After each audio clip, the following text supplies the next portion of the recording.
How much do I make off sports cards? It's a very common question I get from you guys, more specifically also on YouTube as well. So yeah, let's delve into that today. So I do think it's a very interesting question. And when I was first starting to make a YouTube channel, I did ask a fair few people who had quite big YouTube channels just to get that information.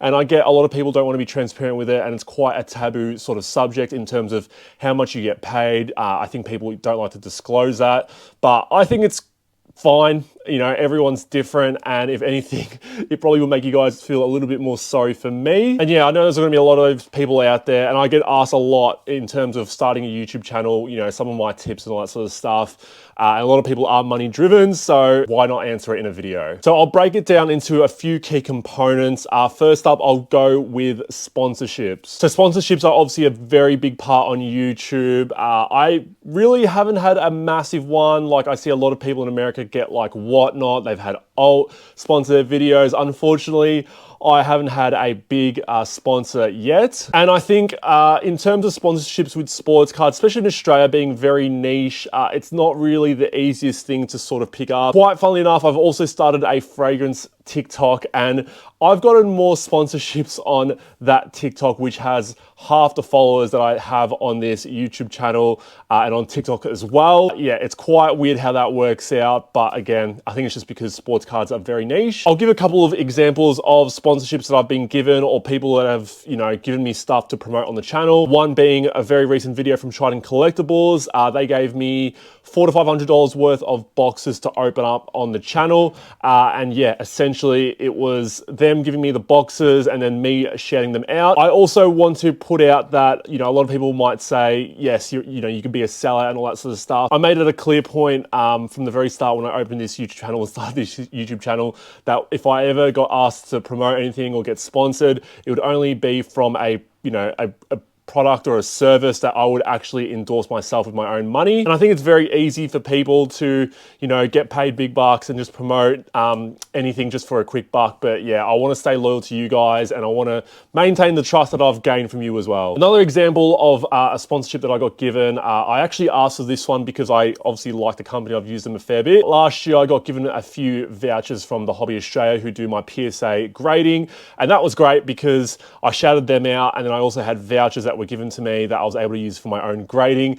But if anything, it probably didn't help me out in the end because I don't really do too well in grading, so it was probably just paying for my losses. Let's move on to the next category, and that's profit from sports cards in general. It's kind of hard to give a figure month to month, and I'm not going to be really specific with this one. Some months you're going to have you know, months where you're positive, and then some months you're going to have in the negative, and it's just basically on the outlay of collections that I've been purchasing. I'd say right now in this current month, we've had a couple of card shows, so some really nice card shows can always help with sales, but I've also purchased a couple of big collections. I would say I'm probably about break even.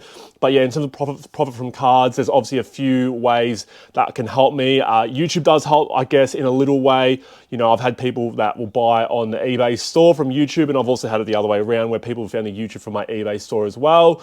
I don't think it attributes, it's not a massive correlation like me having a relatively big YouTube channel, 3,000 subscribers, you know, is relatively big, I guess, in the sports card sense.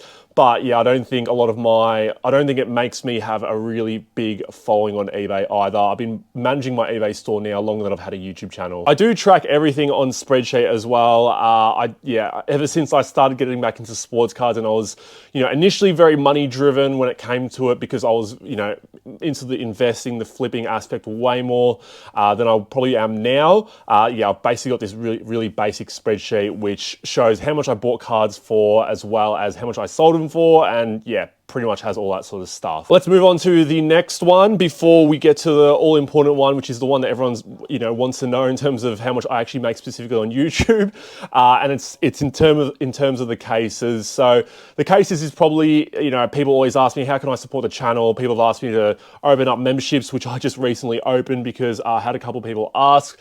I kind of always feel bad about that because I don't feel like I offer anything extra. I know that's all very subjective, and you know, some people might think I will. But in my opinion, the best way to support the channel is through the Matt's card cases, which I have the 1 row, the 3 row, and the 4 row display cases. I think that's the best way to support the channel because it feels like for me that I'm offering a service to you or a product to you that you guys are going to be using. And I don't feel bad because, you know, it's obviously helping me monetary wise, but I'm also providing something on top of the channel itself. So yeah, if you guys are, you know, you're wanting to find a way to support the channel, go check out the Matt's Card Cases. You can inbox me on Matt's Card Shop or Matt's Card Case on Instagram, and you can get one for yourself. And yeah, people have asked me, you know, why don't you have a website? I really should, but again, this is all something that I'm learning on the go. This isn't my full-time job, as I'll elaborate later on when it comes to the YouTube money. I work a full-time job throughout the week, and all this stuff is on the side. So starting up a website, managing that, all these extra costs that come into play.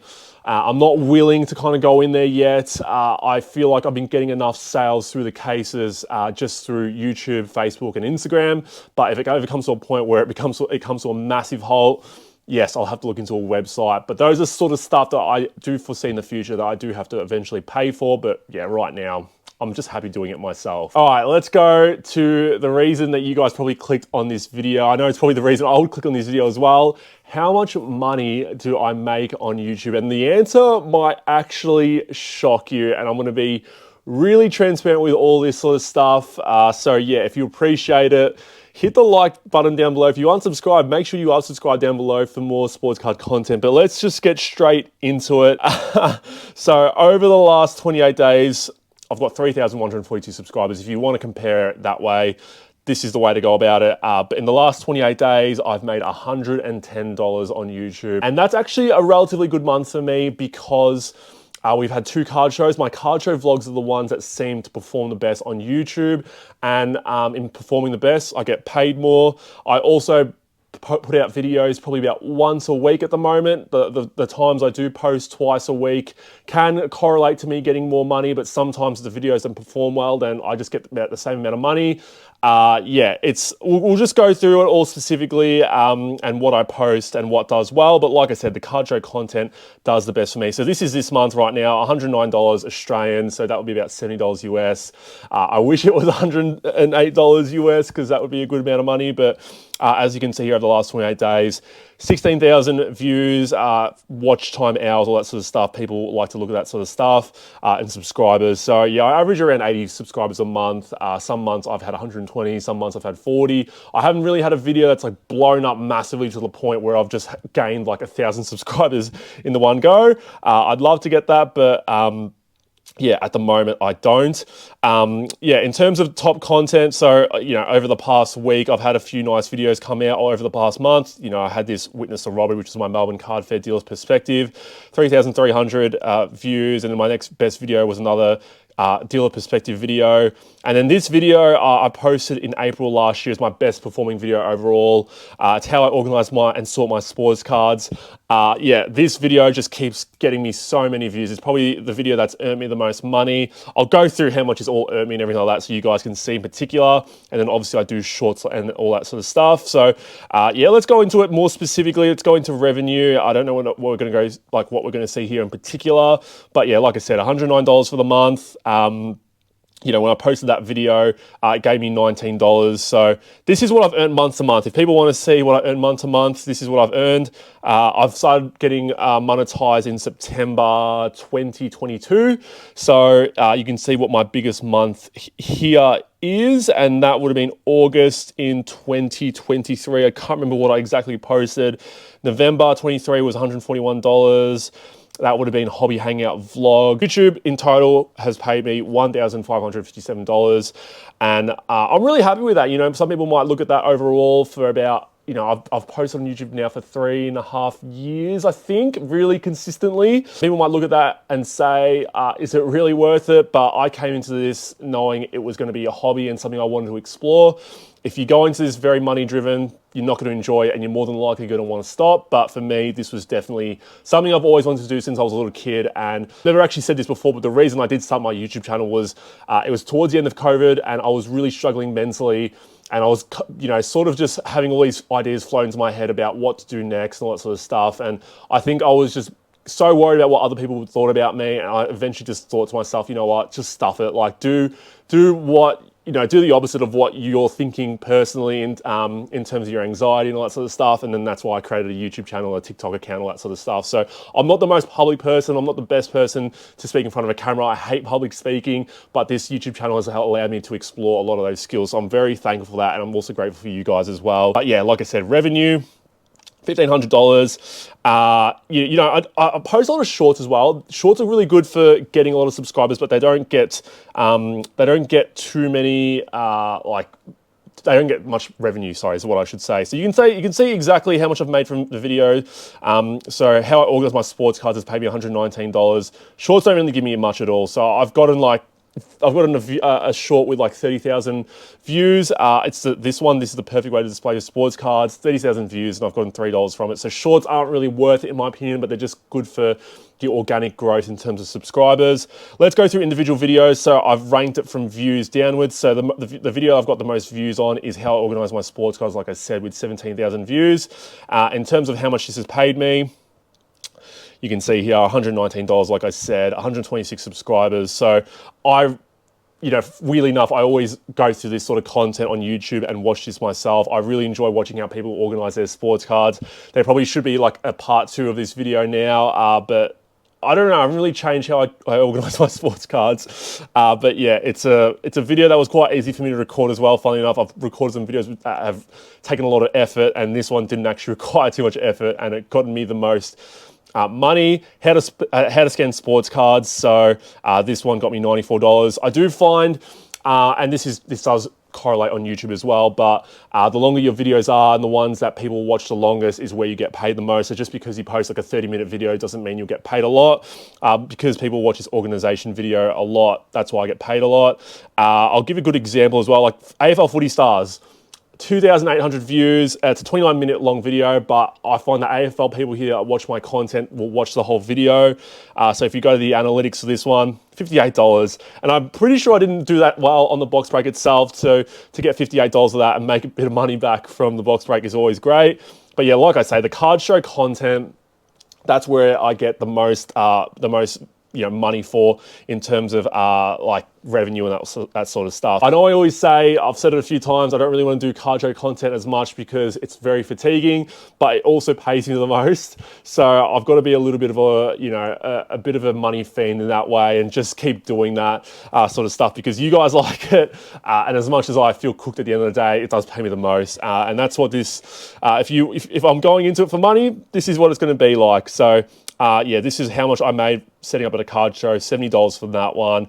But yeah, like I said, the one that gives me the most money is how I organize and sort my sports cards. And as we scroll down here, I reckon on average, I don't know if there's actually a way to see this. If we go analytics and then we go revenue, don't know if there's a way to see how much I make for certain.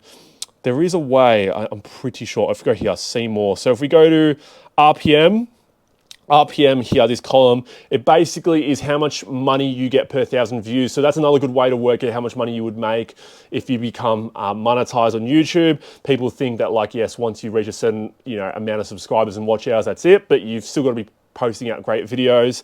And yeah, if they don't perform well, you're obviously not going to get much money either. So as you can see here, my RPM, yeah, you get, it kind of varies, but some videos I get $10 per 1,000 views, 14,000, sorry, I wish I got $14,000 per 1,000 views, but $14 per 1,000 views. It does vary all the way down, but yeah, I don't know if you guys want to see the nitty gritty of this all, but this is just from the last 28 days anyways. But yeah, I don't know if there's anything more in particular that you want to see from my YouTube analytics. Just let me know in the comments down below because there's obviously a lot to show off here. So yeah, that's what I'll show off from YouTube for now. Yeah, that summarizes everything in terms of how much I make as a sports card YouTuber. It's really hard to give a specific dollar figure, in terms of cases, sponsorships, YouTube, card sales as well. Yeah, it isn't that much money, but for the number one thing that I value the most, I really enjoy it. If you're going into it, especially someone who wants to create a YouTube channel, I get asked it a lot of times. If you're going into it, don't think about money as a number one factor in terms of you starting a YouTube channel. Go into it for enjoyment and let everything else come after it. I do like to live by one quote, and that's to focus on the process and not the outcome. And I think it's a really good quote because a lot of people, we are outcome driven. You know, I could really go and say like, getting to 1,000 subscribers, getting to 2,000 subscribers, I'm gonna be happy, but really I'm more focused on putting out great content for you guys, editing videos, coming up with catchy titles, thumbnails, all that sort of stuff.